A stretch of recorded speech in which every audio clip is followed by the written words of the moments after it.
beaucoup. Donc, bonjour à vous tous et bienvenue à ce temps dans la parole vivante et efficace de notre Dieu. Le thème biblique ce matin est l'enlèvement de l'Église de Dieu ou l'enlèvement de l'Église de Jésus-Christ.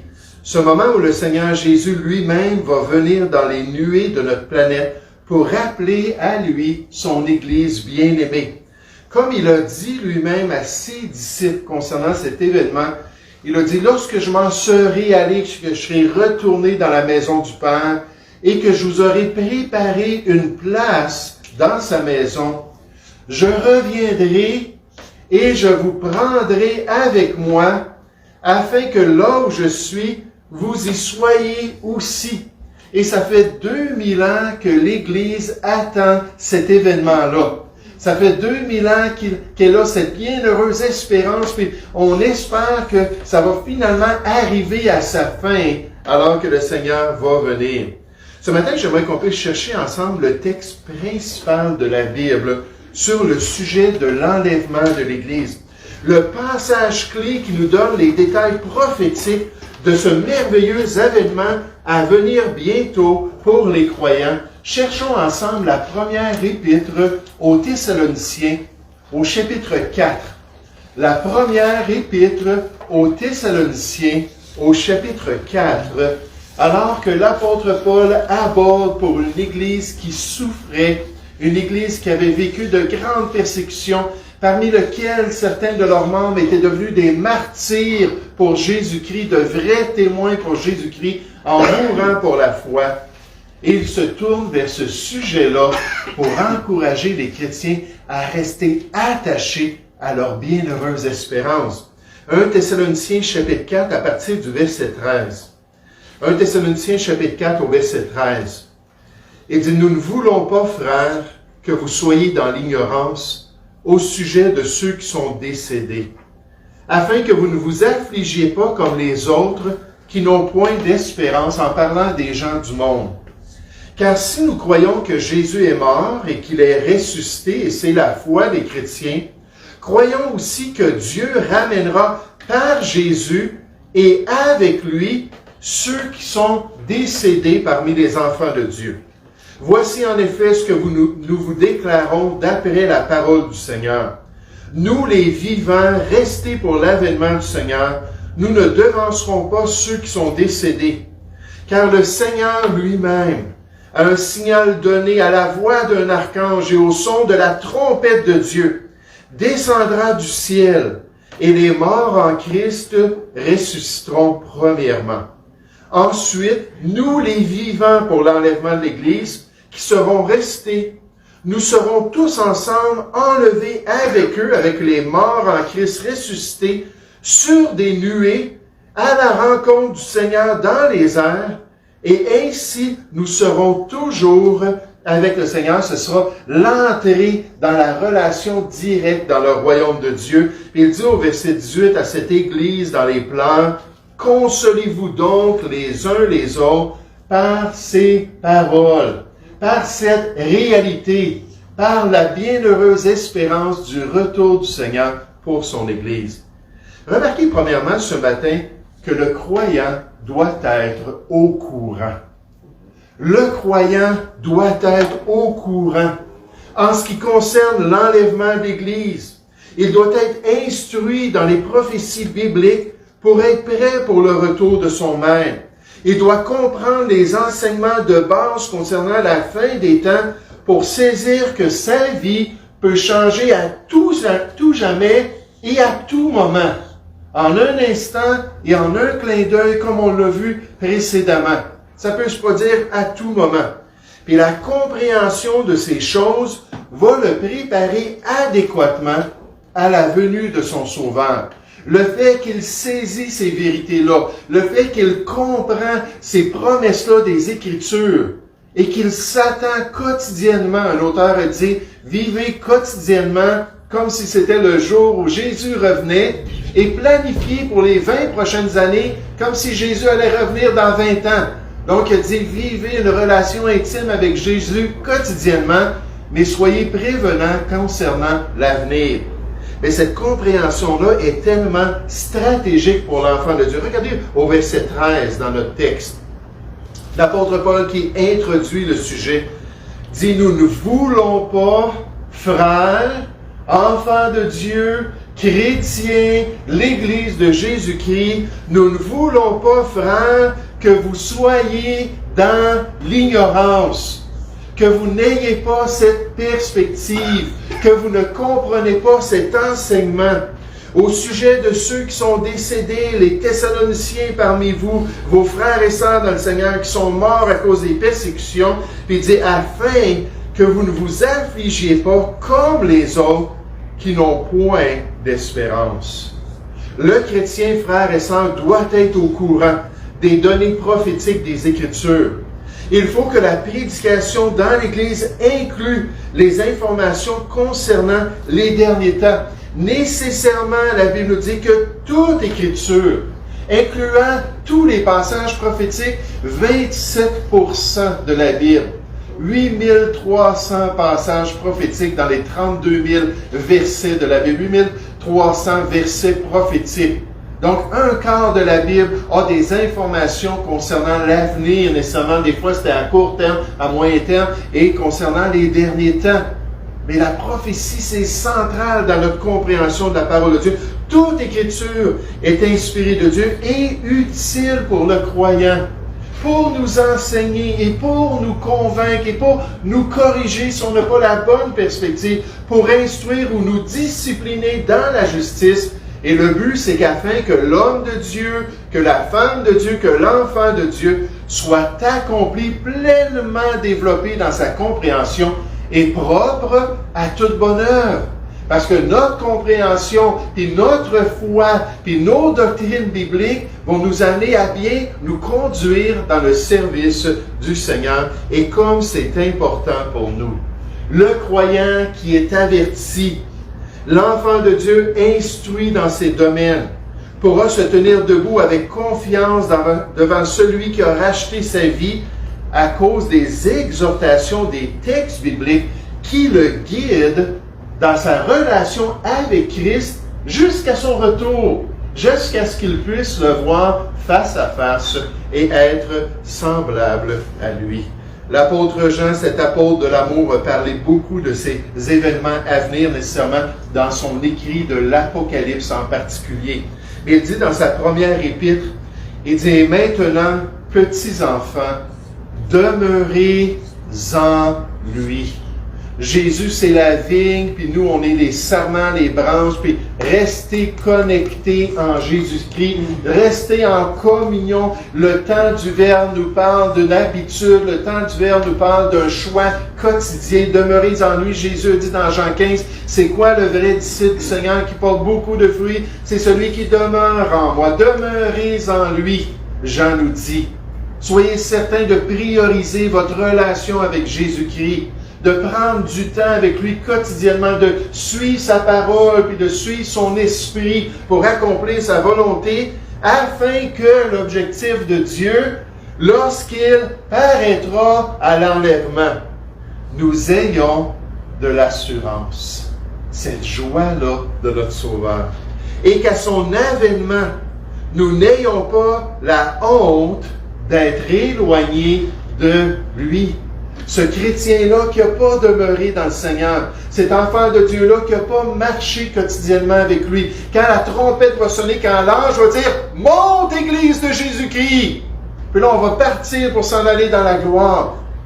Lui, il va être dans la confusion, parce qu'il était attaché peut-être aux choses de ce monde, peut-être qu'il suivait les passions de son vieil homme, et qu'il n'accomplissait pas ses œuvres que le Seigneur voulait pour lui. Puis là, ça va se produire, puis sa vie va être changée pour toujours.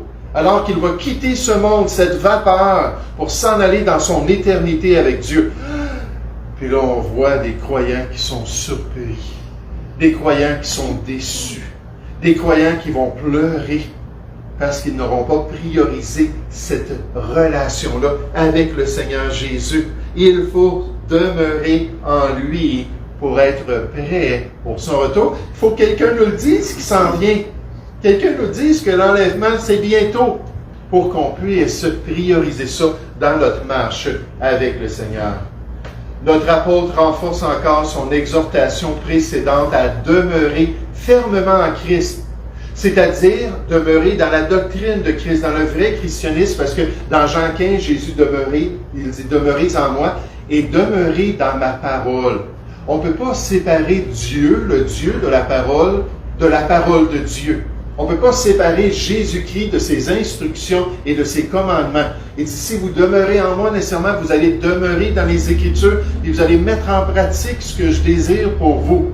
L'Église, le grand mandat de Matthieu 28 au verset 19, c'est d'aller puis de baptiser nécessairement les convertis et de leur enseigner à observer, Jésus a dit, tout ce que je vous ai prescrit. Donc, tous les enseignements du Nouveau Testament, il faut qu'on entende ces choses-là pour pouvoir les pratiquer. Et nécessairement, à la lumière de son retour, c'est une priorité pour nous. Donc, il dit, demeurez dans le vrai christianisme. Et maintenant, petits-enfants, demeurez en lui.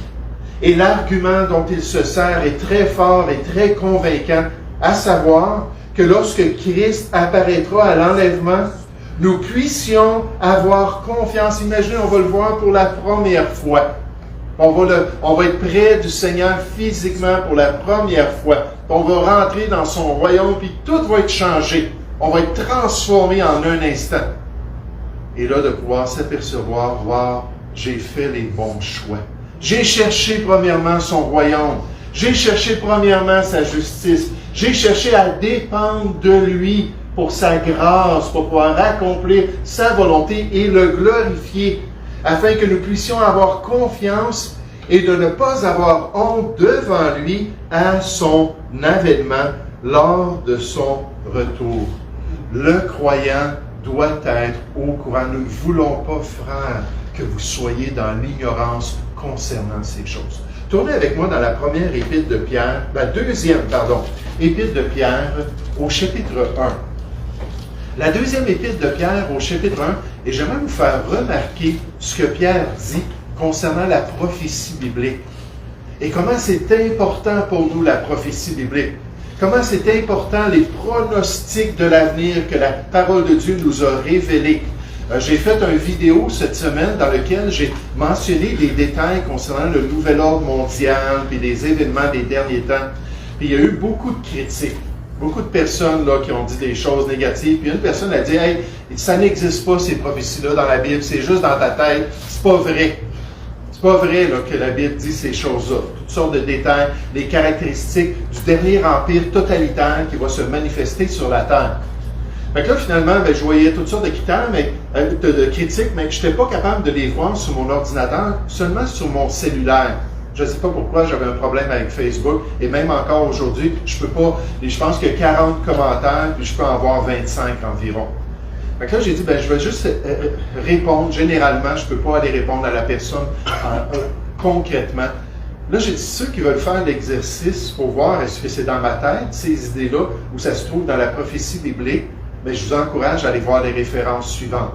Là, j'ai tout commencé à dire les thèmes que j'avais enseignés dans la vidéo avec les références. Mais vous savez, il y a des gens qui ne veulent pas faire l'exercice. Ils ne veulent pas considérer la prophétie biblique. Pour eux, ça divise les églises, ça divise les chrétiens. On ne parle pas de ces sujets-là. J'aimerais vous dire, il faut être au courant. Nous ne voulons pas que vous soyez ignorants. Regardez ce que Pierre dit dans 2 Pierre, chapitre 1, au verset 19.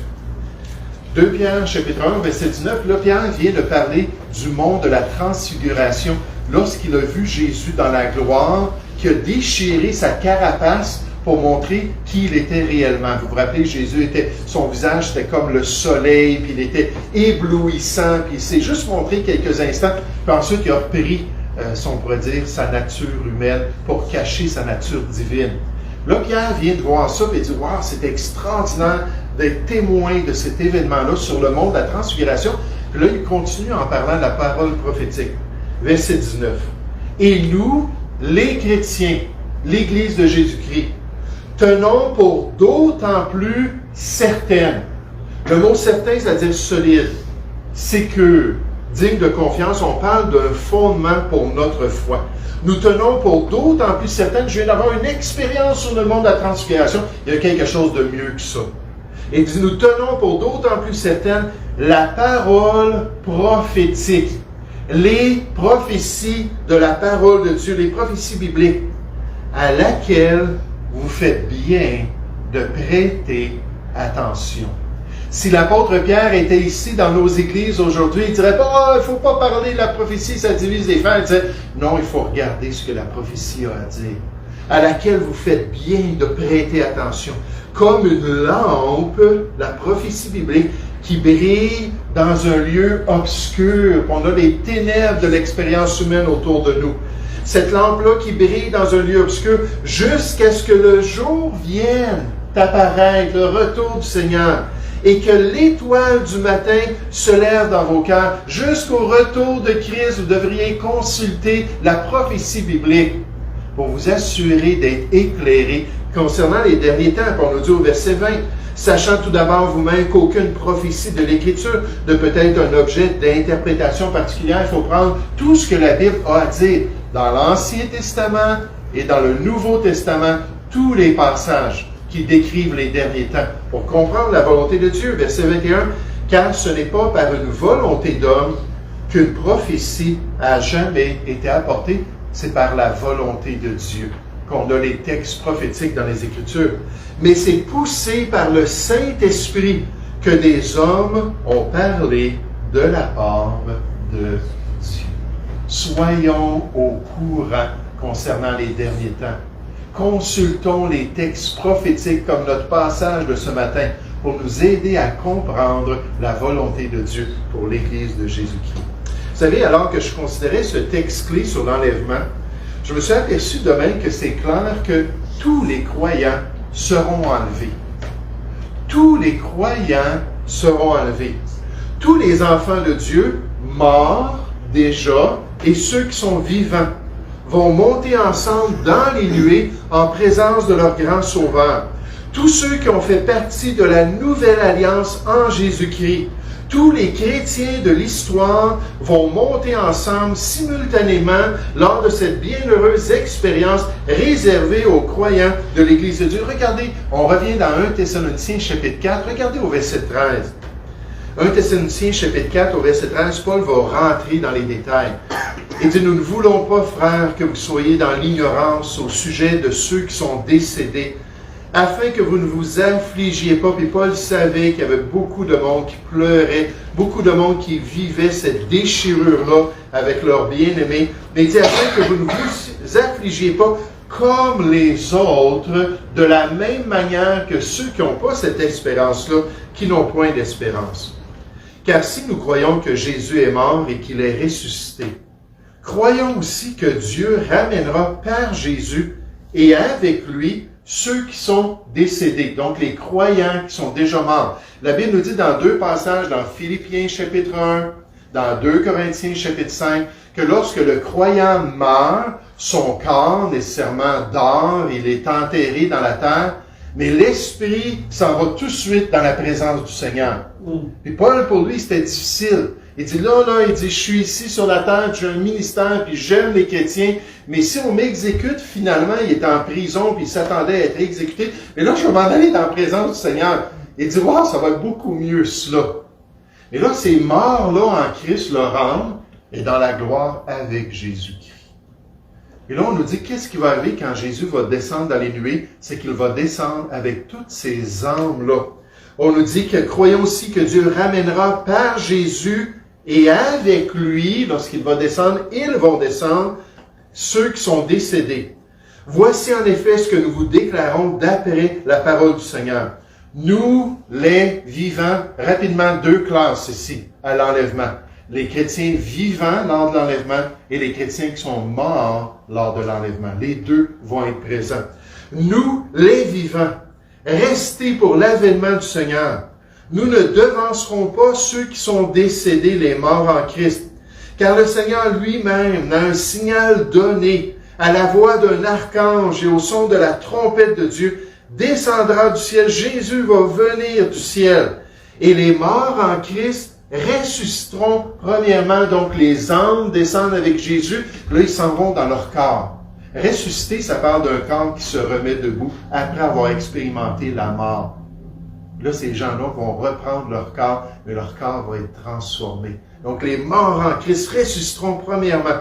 Ensuite, nous, les vivants, qui seront restés, nous serons tous ensemble enlevés avec eux, les morts en Christ, les vivants en Christ, sur des nuées, à la rencontre du Seigneur dans les airs. Et ainsi, nous serons toujours avec le Seigneur. Et c'est pour ça que l'apôtre Paul dit aux chrétiens, « Voici, je vous dis un mystère, quelque chose de caché dans l'Ancienne Alliance. Nous ne mourrons pas tous. Mais tous, nous serons changés. » On l'a vu en un instant, en un clin d'œil, à la dernière trompette. La trompette sonnera et les morts ressusciteront incorruptibles. Et nous serons, nous qui sommes vivants, nous serons changés pour pouvoir monter dans les cieux à la rencontre du Seigneur. Pensez à un croyant, ou à une croyante que vous connaissiez et qui a quitté le monde des vivants. Considérez que cet enfant de Dieu va se relever subitement lors de l'enlèvement. Il va quitter son tombeau. Il va se tenir debout avec un nouveau corps pour ensuite monter avec les autres chrétiens vivants dans la gloire. Et pour la première fois de l'histoire, l'Église de Dieu sera réunie physiquement dans la présence du Seigneur. En ce moment, la Bible nous parle de l'Église de Dieu comme un concept qui est dans la pensée même de Dieu. Parce que Dieu voit tous les croyants.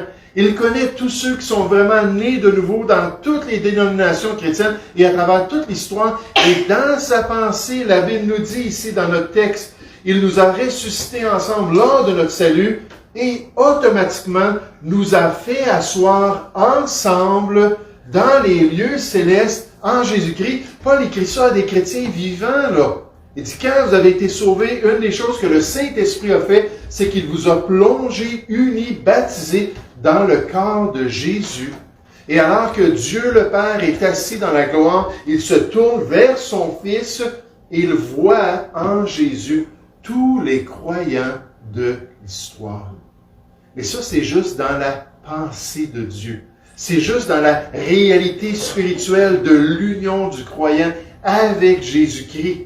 Mais lors de l'enlèvement, enfin, l'Église va pouvoir être toute ensemble, littéralement et physiquement, mais seulement avec des corps glorieux, pleins de force, qui vont leur permettre de rentrer dans le royaume de leur Dieu. Un pasteur a dit, je me souviens avoir dit à un ami lors d'une conférence, il est allé voir un ami chrétien et il a dit, j'ai appris que tu as perdu ta femme. Je suis vraiment désolé. Il a répondu, le chrétien, non, je ne l'ai pas perdu. On ne peut pas perdre quelque chose quand on sait où elle est. Hein, si on perd notre montre peut-être ou notre cellulaire, là, on ne sait pas, on cherche partout. C'est-tu dans l'auto, c'est-tu dans la chambre de bain, on le cherche, là. Mais il dit, moi, il dit, j'ai pas perdu mon épouse chrétienne. Il dit, loin de là. Il dit, je sais où elle est, c'est-à-dire dans la gloire. Sur l'autorité de la parole de Dieu, nous savons aussi ce qui va se passer. Jésus-Christ reviendra un jour et amènera son peuple, les chrétiens décédés, avec lui, pour que tous ensemble, on soit dans la gloire. Alors, pour le mari qui a perdu son épouse, pour l'épouse qui a perdu son mari, pour le parent qui a perdu son enfant, pour l'enfant qui a perdu son parent, puis moi je peux dire c'est vrai avec ma mère, pour l'ami chrétien qui a perdu son ami dans le Seigneur, Dieu nous révèle que le jour s'en vient où nous serons tous réunis ensemble dans la gloire auprès de notre grand libérateur, auprès du Seigneur lui-même. Les Thessaloniciens étaient préoccupés par l'état des croyants qui étaient décédés avant le retour du Seigneur.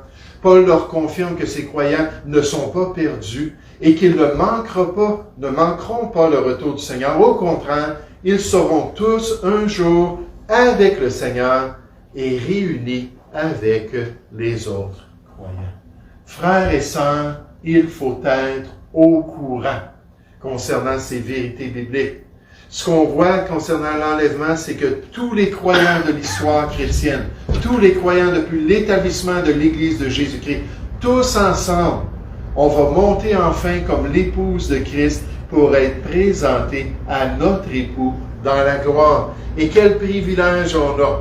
Et enfin, dans notre beau passage biblique, en parlant de cette transition des enfants de Dieu vers le royaume de leur Père céleste, nous découvrons que les croyants sont encouragés. Les croyants sont encouragés en face de ce que Dieu planifie pour son Église.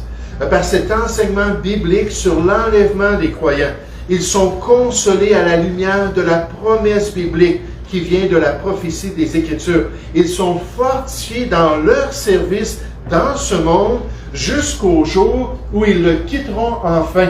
Parce que là, ils réalisent que oui, la société, ça ne fonctionne pas comme je le désire. Oui, mes relations, c'est vraiment très imparfait. Oui, mon corps physique me montre que je vieillis de plus en plus. Peu importe les déceptions, peu importe la douleur, peu importe les problèmes que je suis en train de vivre sur cette terre, je m'aperçois encore que Dieu est victorieux et qu'un jour, tout va changer.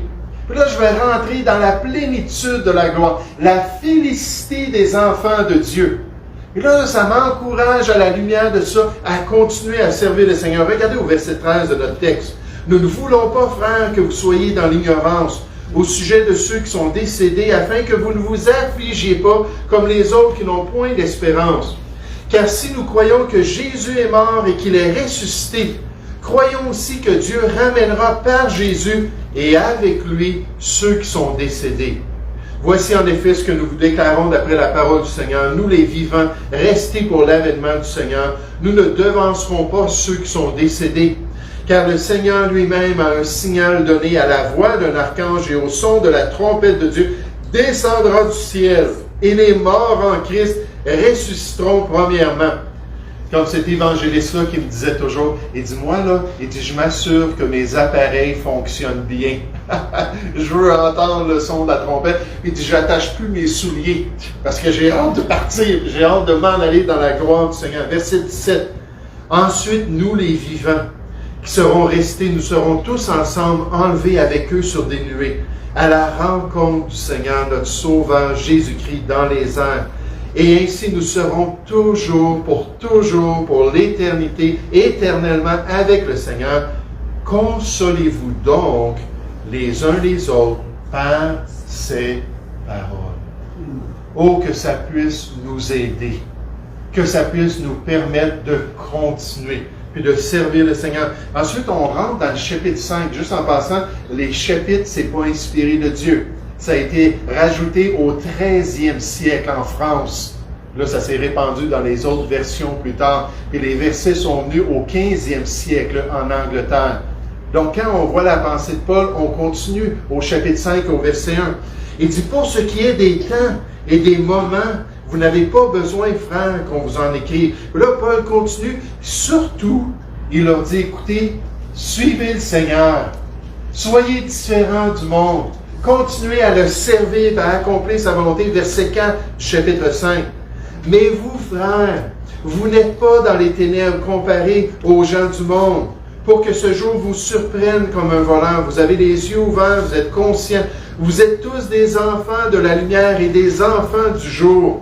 Nous ne sommes point de la nuit ni des ténèbres.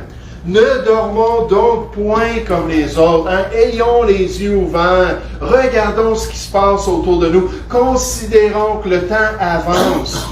Que le salut est plus près de nous que lorsqu'on a cru dans le passé. On avance dans le temps vers ces choses-là. Et dit au verset 7, car ceux qui dorment, dorment la nuit, qui est une expression de ceux qui sont endormis à cause de la réalité morale et spirituelle autour de nous, les non-sauvés. Et ceux qui s'enivrent la nuit. Mais nous qui sommes du jour, soyons sobres, puis là on parle de sobriété à tout égard, physiquement, dans notre esprit. Soyons sobres, ayant revêtu la cuirasse de la foi et de l'amour, et ayant pour casque l'espérance du salut. Car Dieu ne nous a pas destinés à la colère, mais à la possession du salut par notre Seigneur Jésus-Christ, qui est mort pour nous, afin que, soit que nous veillons, soit que nous dormions, nous vivions ensemble avec lui lors de son retour nécessairement. C'est pourquoi exhortez-vous réciproquement. Merci d'être ici à l'Assemblée ce matin. C'est une des choses que Dieu nous demande, de nous exhorter les uns les autres, de ne pas abandonner l'Assemblée pour être là, pour veiller, puis s'encourager, puis s'exhorter dans les voies de Dieu. C'est pourquoi, à la lumière de toutes ces choses, exhortez-vous réciproquement les uns les autres et édifiez-vous, construisez-vous spirituellement les uns les autres, comme en réalité vous le faites. Soyons encouragés dans le Seigneur. Soyons consolés dans nos afflictions. Soyons prêts à continuer à travailler de mieux en mieux à l'œuvre du Seigneur, sachant que notre travail ne sera pas vain dans le Seigneur lors de son retour. Soyons prêts à aller de l'avant pour lui et à accomplir toute sa volonté. Nous pouvons avoir de la peine, mais avec mesure et avec limite. Nous savons que l'âme des croyants défunts est en sécurité et que leur corps ressuscitera du tombeau. Pourquoi donc devrions-nous pleurer et nous lamenter comme le font les païens et les incrédules, ceux qui ne croient pas à toutes ces choses? Un jour, un médecin chrétien a appelé un pasteur, le pasteur de son assemblée, pour qu'il vienne voir une famille qui vivait une grande tristesse à l'hôpital. Le pasteur arriva rapidement pour consoler cette famille qui allait perdre leur 3e enfant à une maladie rare et sans remède. Ce couple chrétien avait eu 3 petites filles et les 2 premières filles sont décédées. Elles sont décédées d'une maladie dégénérative, une maladie que la médecine moderne ne pouvait absolument rien faire pour empêcher d'enlever la vie de ces 2 petites filles-là. Finalement, leur 3e était rendue un petit peu plus vieille, peut-être 6 ans. Puis là, ils ont dit, peut-être qu'elle n'aura pas aussi ce problème-là de santé. Puis là, elle a commencé à avoir les caractéristiques, les symptômes. Puis là, ils sont allés à l'hôpital, ils ont fait les tests, puis ils ont dit, non, il faut la garder. En l'espace de seulement quelques semaines, elle a commencé à dépérir rapidement. Puis le pasteur est venu à plusieurs reprises prendre du temps avec les parents dans la prière. Mais cette fois-ci, c'était rendu vraiment à la fin. Leur dernière petite fille était sur le point de quitter ce monde de la même manière que les 2 autres. Et le pasteur s'est préparé avant de rentrer dans l'hôpital pour encore un choc de voir une petite fille mourir d'une maladie terrible. Et surtout pour voir et expérimenter la douleur des parents en face d'une telle perte. Lorsqu'il arriva, il alla au chevet de la petite et il dit aux parents, « Je suis tellement désolé pour la perte que vous vivez encore une fois. Il dit, je sais que Dieu aime votre petite et que son plan est parfait dans sa vie et même dans sa mort. » Et le pasteur s'est mis à pleurer. Alors qu'il regardait la petite fille qui le regardait, mais qui n'avait aucune expression, avec des yeux d'une personne qui s'apprêtait à décéder. Et c'est le père qui est venu consoler le pasteur, qui était tout émotif en face de ce visage sans expression et de ce regard vide de leur fille. Et il dit au pasteur, Dieu est vivant et Jésus est notre sauveur. Son amour nous soutient à travers toute cette tragédie. Nous allons continuer à le servir et à nous préparer un jour pour voir nos 3 petites filles dans son paradis. Et malgré toute la douleur et toute la déchirure que nous vivons, nous sommes déterminés à le servir jusqu'à ce que nous aussi nous quittions ce monde. Mais effectivement, l'histoire de ce couple chrétien nous rappelle que Dieu, dans sa grâce, nous soutient. Et ils sont demeurés fidèles et engagés dans leur relation avec leur Père céleste et dans le service qu'ils rendaient à l'Église de Jésus-Christ. Et pourquoi? À cause de la consolation qui leur venait du fait qu'un jour, ils allaient revoir leurs 3 petites filles dans la gloire. Oh, le croyant doit être au courant. Comme c'est important de bien comprendre ces choses. Tous les croyants doivent de même un jour être enlevés. Ceux qui sont morts, que vous connaissez, qui sont décédés en Christ, et nous les vivants, tous ensemble, on va monter dans la présence du Seigneur. Et le croyant est encouragé aujourd'hui à continuer à servir son Dieu, puis à continuer à accomplir la promesse de Dieu, à continuer à prendre ses dons. On nous dit dans 1 Pierre chapitre 4 au verset 10, les dons spirituels, les dons de l'Esprit, l'équipement pour le service qu'on a reçu de Dieu. On en parle dans Romains 12, on en parle dans 1 Corinthiens 12, et on nous dit chacun de nous, on a été équipés spirituellement. Puis de prendre ces dons-là, puis de les mettre au service de l'Église de Jésus. Parce que Dieu nous a équipés pour être une bénédiction pour son Église. Alors qu'on continue à servir le Seigneur, même Paul avait dit aux Thessaloniciens, car on raconte comment vous vous êtes convertis à Dieu lorsqu'il a prêché l'Évangile, en abandonnant les idoles pour servir le Dieu vivant et vrai. Vous voulez une définition de la vie chrétienne? C'est de servir Dieu. Pour servir le Dieu vivant et vrai et pour attendre des cieux son Fils, qu'il a ressuscité des morts, Jésus, qui nous délivre de la colère à venir. Soyons de bons serviteurs. Soyons en attente du retour du Seigneur. Soyons prêts à accomplir sa volonté comme le Seigneur le désire dans la vie de chaque croyant. Nous allons prier ensemble. Ô Père Céleste, Seigneur, j'aimerais te louer, j'aimerais te remercier pour ce privilège encore ce matin d'être exposé, Père, à la révélation biblique et de pouvoir considérer ces aspects prophétiques, ces détails que tu as prédits concernant l'avenir. Et Père Céleste, j'aimerais te demander que tu puisses vraiment nous aider à croire tout ce que la parole a à dire concernant la vie chrétienne, concernant notre lutte spirituelle, concernant nos victoires en Jésus-Christ, mais concernant aussi l'avenir, la plénitude de la vie éternelle que nous allons expérimenter dans ton royaume. Aide-nous à accepter ces choses. Aide-nous à accepter ces instructions. Surtout, Seigneur, aide-nous à continuer à te servir. Les morts en Christ vont ressusciter à l'enlèvement.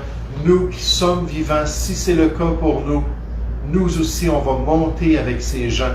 Et tous ensemble, enfin, on va pouvoir te voir et t'entendre nous dire, c'est bien, bon et fidèle serviteur, entre dans la joie de ton Maître. Et que, Père Céleste, nous soyons déterminés à continuer à accomplir ta volonté.